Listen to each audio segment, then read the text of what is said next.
आपके मुल्क का ये हाल हो गया है सादिया, ये आप गौर से सुन लो। आपके यहाँ अब राज, तरखान, मेसन, प्लम्बर, कारपेंटर ढंग का नहीं रह गया। एक क्लास से वो सारे बैरून मुल्क शिफ्ट हो चुके हैं। उनके ट्रेन किए हुए बेचारे टूटे पजे, आपको ढंग का हुनरमंद नहीं मिलता। 15 अगस्त की दरमियानी रात को जो आज़ादी मिली, मिलने के फौरन बाद अगवा हो गई। उसके अगवा की आज तक इस मुल्क में किसी ने रिपोर्ट नहीं लिखवाई। सो वो एक मिसरा है बड़ा मशहूर, हालात हाजरा को बड़ी देर हो गई। हमारे यहाँ तो इस बात की तमीज़ नहीं आई कि गैस के सिलेंडर्स लेके और चूल्हे लेके ट्रेन में चाय नहीं बनाया करते। ठीक है, इतना बंदा 70-80 बंदा वो कबाब हो गया, रोस्ट हो गया। अगले दिन न्यूज़पेपर्स के फ्रंट पेजेस भरे हुए थे, उससे अगले दिन फिर लोग पकड़े गए यही काम करते हैं। सो ये इल्जाम आप लोगों पे न लगाएं कि समझ आ गई। ये समझ कोई नहीं आई। हाँ, नहीं, कुछ नहीं, कोई समझ नहीं। और आने वाले दिनों में यानी मुस्तकबिल करीब में भी इसके कोई आसार नहीं है जी। कोई उम्मीद नहीं है। अच्छा, कोई उम्मीद नहीं है, राइट। आपके मुल्क का ये हाल हो गया है सादिया, ये आप गौर से सुन लो। आपके यहाँ अब राज, तरखान, मेसन, प्लम्बर, कारपेंटर ढंग का नहीं रह गया। एक क्लास से वो सारे बैरून मुल्क शिफ्ट हो चुके हैं। उनके ट्रेन किए हुए बेचारे टूटे पजे, आपको ढंग का हुनरमंद नहीं मिलता। आप सबसे मुश्किल आबादी से भरा हुआ मुल्क, 22 करोड़, मैं सोच के कांप जाता हूं बाजों का, नींद उड़ जाती है। मैं कसमन कह रहा हूं आपको कि परवरदिगार इस मुल्क का बनेगा क्या 15 साल 10 साल के बाद। ये जब पहुंच गए 40-45 करोड़ पे, बंदा बंदे को खाएगा, और ये काम शुरू हो गया है। तो ये किस तरह का मुल्क ला के, और एक बंदे जिनको बड़े अच्छे होंगे, ये मुझे पता है, पुरजोश है, इनका जज्बा है कि हम हमेशा कहते हैं कि मुल्क में बड़ा पोटेंशियल है, लेकिन ये हर दौर में ही नाजुक दौर से भी गुजर रहा होता है। कभी कभार तो लगता है कि ये पता नहीं मुल्क अल्लाह ही चलाए जा रहा है। लोगों की तो भरपूर कोशिश है इसको तबाह करने की, जो भी क़यादतें आती हैं।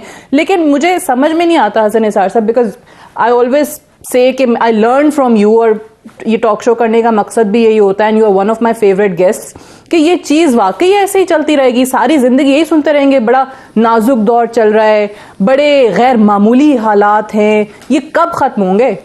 कि हम क्या इस काबिल भी नहीं रह गए कि अपने बच्चों को सेकंड हैंड लंडे के कपड़े पहना सकें? उस पर मैंने कॉलम भी लिखा था और रिक्वेस्ट की थी कि खुदा के लिए इन लोगों की ड्यूटी कम कर दो। यहाँ वो एलिमेंट मौजूद है जो कहता है 17 रुपए किलो टमाटर है। ओके फाइन, उसका जवाब ये था कि यार मैं टमाटर नहीं खरीदता, खत्म। कि ये गरीब तरीन आप जो बंदा होता है, ये उसका पहनावा है, उतरन पहनने वाले लोगों का है ये। सो लोग देखें प्रैक्टिकली, हम ये एक रिवाज है, मैं खुद भी ये झक मारता हूं, कोई ऐसी बात नहीं है। हम ब्लेम करते हैं अपनी एलीट को, अशराफ और अजलाफ बुनियादी तौर पे दोनों जिम्मेदार होते हैं, और वो कहते हैं कि जो जालिम का हाथ मजबूत करता है वो इस जुल्म के इस फेल में खुद शरीक होता है।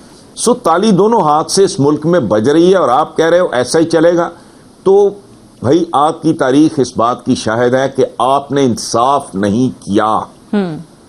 आप हिंदुस्तान को भले ब्लेम करते रहो, आप मुफ्ती बानी को ब्लेम करते रहो, कैसे हो सकता है कि मैं अपनी औलाद में, हुक्मरान हमारे यहाँ एक कॉन्सेप्ट है ना कि माई बाप होता है, बड़े होते हैं, एल्डर्स होते हैं, मैं अगर अपनी औलाद में इंसाफ कर रहा हूं और इंश्योर कर रहा हूं तो उनके दरमियान किसी स्प्लिट का जब तक मेरा कमांड और कंट्रोल मौजूद है सवाल ही नहीं पैदा होता।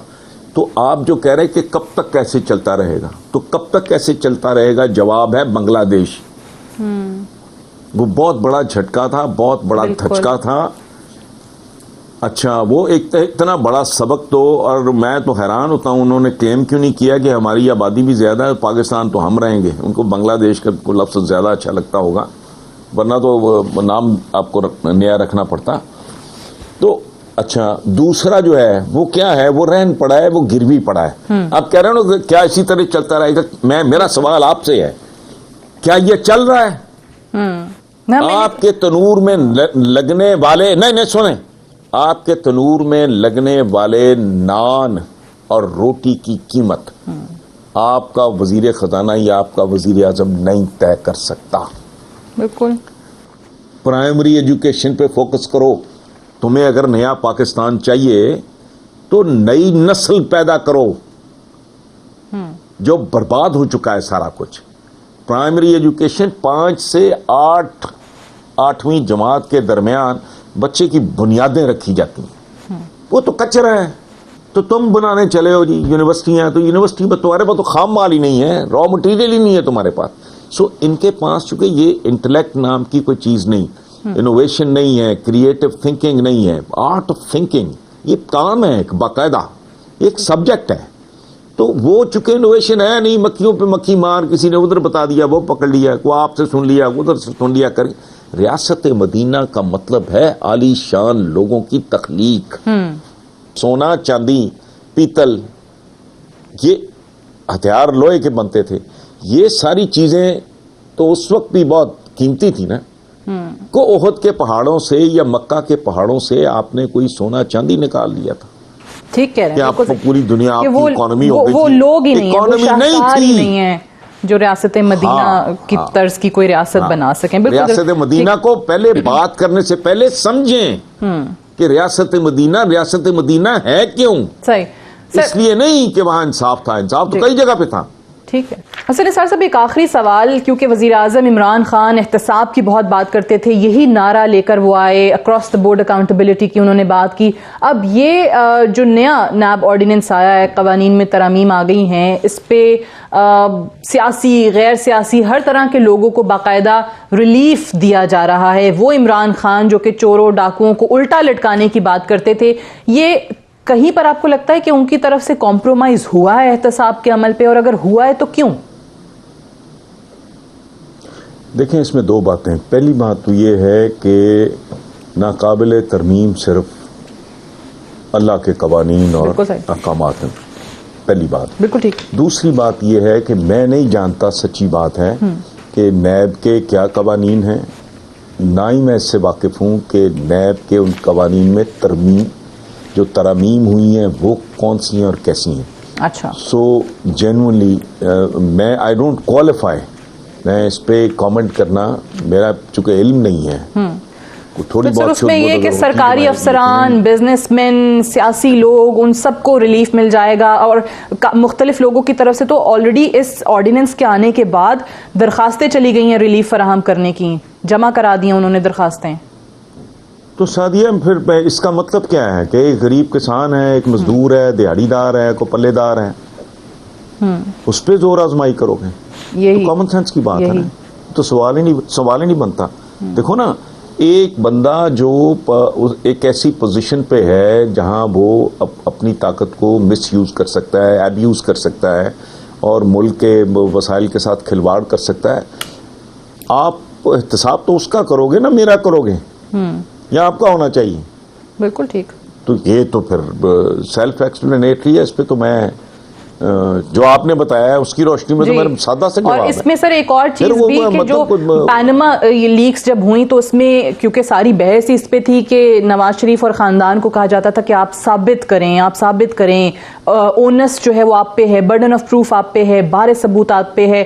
According to this new law आप ये कह रहे हैं कि भाई नैब साबित करे, आप पे कोई इल्जाम वो लगा रहा है तो अब नैब खुद ही साबित करे कि भाई क्यों हसन निसार साहब पे ये इल्जाम लगाया है।